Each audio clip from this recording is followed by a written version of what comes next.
What is going on, everyone? My name is Matt and welcome to the second trading video on how you can trade in 2016 in CSGO. Because you guys are all having the skin sanity and you were hungry for those skins, the second video has been requested on high demand. I actually thought I would never get this much requests, but anyway, here it is. I hope you enjoy. Let's go.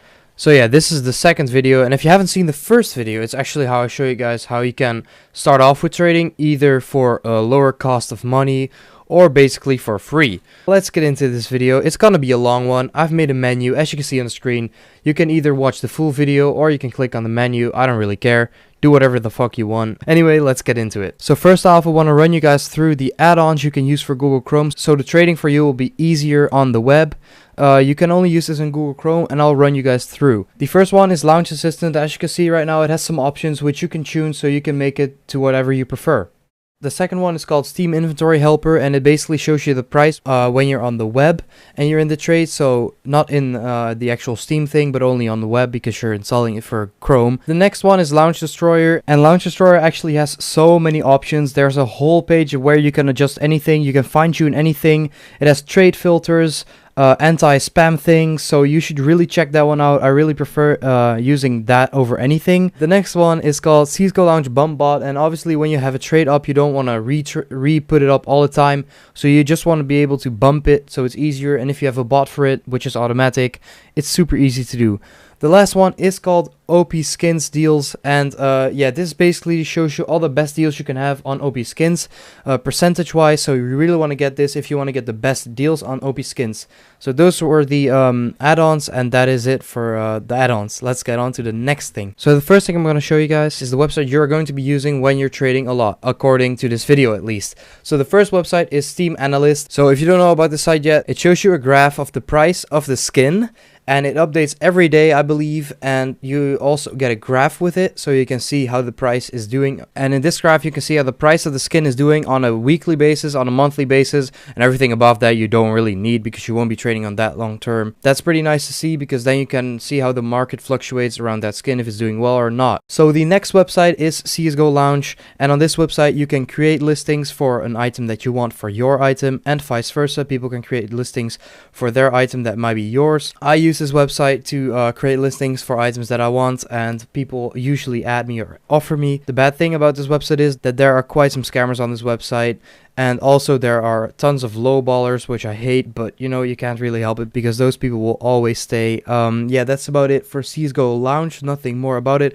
I'll be getting back to the site later on with some trading methods. On to the next website, we have got CSGO Zone, and basically all I use the site for is checking the float value on skins, because you can copy the inspect link from Steam onto that site and it will show you the face, the pattern, and the float value. So I think that's a really nice way to identify what your skin will look like, and the site is free to use, so that's a pretty big up. Also, if you log in on the website, you can check your own inventory and check the total worth, so in the long run you'll be seeing if you made any profit or not. So these were all the websites that I would personally advise you guys to use. Obviously there are tons of more websites that you can use, but I think the sites that I just named are the best websites to use for trading together with this video. So that was it for the websites. Let's get on to the first trading method. The first method is a method I always have used for dank profit because I actually made a lot of this. So what you basically do with this method is you get one skin and you post a trade on CSGO Launch that you want to downgrade your skin for other skins of a value that is lower than your skin. But on the other hand, you're going to be asking in your CSGO Launch post that you want an extra item that they can add. So you get more value, but you're downgrading to a shittier item. So now you're asking yourself, what skin should I ask for people to pay for my skin? And this is actually pretty easy because you can go onto the Steam market and look at a skin that is about 70 or 80% the price of your skin. And if you find those skins, you can just put them in it. And if you put the desired skins in the CSGO Launch offer and you ask for a little overpay, then you should be set because people actually do that. So now once you've got the skin that you wanted to have with the item that you've got with the trade because you got overpaid, what you want to do now is you want to go to CSGO Double and deposit those skins. Because the thing about CSGO Double is that they don't take any percentages of your deposits or withdrawals. So you deposit those skins, you get the same item again that you traded for the 2 items or 3 items you got from the other person.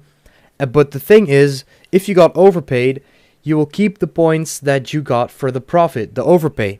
And that's basically the method. And if you keep doing this over and over again, you'll keep making small amounts of profit, or maybe bigger amounts of profit. It really depends on the luck you're getting. Yeah, you'll be basically making a lot of profit in the long run. This is basically the best trading method out there right now, and I think a lot of people will actually be pissed that I shared this, but let's get real here. If you knew this method already, a lot of people knew this, so I'm just bringing it out here. So the next method is key trading, and I'm not really familiar with it, but I know I can explain it to you guys. So what you want to do is you want to get a bunch of keys, or maybe not. You want to go to CSGO Lounge, you want to put up an offer for a skin that you want, and you want to put in that you want to buy it for around 80% of the market price in keys. So once you bought someone's skin for 80% of the market price in keys, what you want to do now is sell that skin on the Steam market. So what you want to do now is get onto CSGO the game, of course, and buy the keys again. So you will have keys, and if you did it correctly, you'll be having 1 or 2 more keys, or you'll be left with some extra money in your Steam wallet. So the next method is on the website OP Skins, and is basically the same as what I explained on the Steam market trading. So what you want to do on OP Skins is look at the prices, and what you will see is that they're usually like 75% of the normal value of the normal skin price. When you're looking at that, you want to look at prices that are above the 25%. So let's say they're 30% off, you get the skin, you deposit it on CSGO Double, you get another skin that doesn't go for that much, that has less percent off. And I know this might sound a little bit like a clusterfuck, and I know it is, it's really hard to understand. I'll have some things on the screen as well, so you know what I'm saying. But once you get another skin that sells for a little bit more, then you can just sell that and you'll get more dollars or euros on your OP skins, and you can just repeat the process. So now we're at the last trading method, and this is something I really wouldn't recommend. It's called one-on-one trading. You're probably really familiar with it, because let's face it, we probably have all seen Clicky Crisp's video about the nothing to a knife, and that is what one-on-one trading is. That's what he did in that video. It is something that you really do not want to do, because it's annoying for all the traders. You get spammed with offers like it, but it works. It works. So basically what you want to do is get your knife and look at the value of the knives that are like $1 or $2 above your knife. Once you found the knife that you want to trade your knife for, go to CSGO Lounge and search for that knife that you want. And once you found it, there are probably a lot of listings for it, and people put their trading link in the little info box. And what you want to do is you want to click on that trading link, and you want to spam out offers to everybody that has that knife. Obviously you want to look out, because I got scammed by doing this once, because on CSGO Lounge the value can say it's factory new, and the actual item might be Battlescar. People are taking advantage of this, and they're scamming people with it. It still happens. It is a really known scam, but people are still falling for it. It's not a smart scam. It's just horrible, and yeah, I don't know. Don't fall for it, please. So once you've spammed out your offers, you will notice that people are giving you minus reps, and they'll probably not accept it. Like, there's a chance of, I would say, 1 out of 15 chance that people accept the trade nowadays. And you're lucky if that hits. Like, it's not actual percentage or something, but yeah, people actually still accept things like that. And that's it about that trading method. And obviously you want to keep doing that if you want to use this method until you're at the top. So we're at the end of the video right now, and if I helped you out in any way, please make sure to hit that like button. I don't ask for it much, but please do if you are at this point in the video and I helped you out. So anyway, this is the video. If you haven't seen part 1 yet, you really should, because it's helpful as well. If there should be a part 3 about something, let me know why and what for. That is it, and I'll talk to you guys later.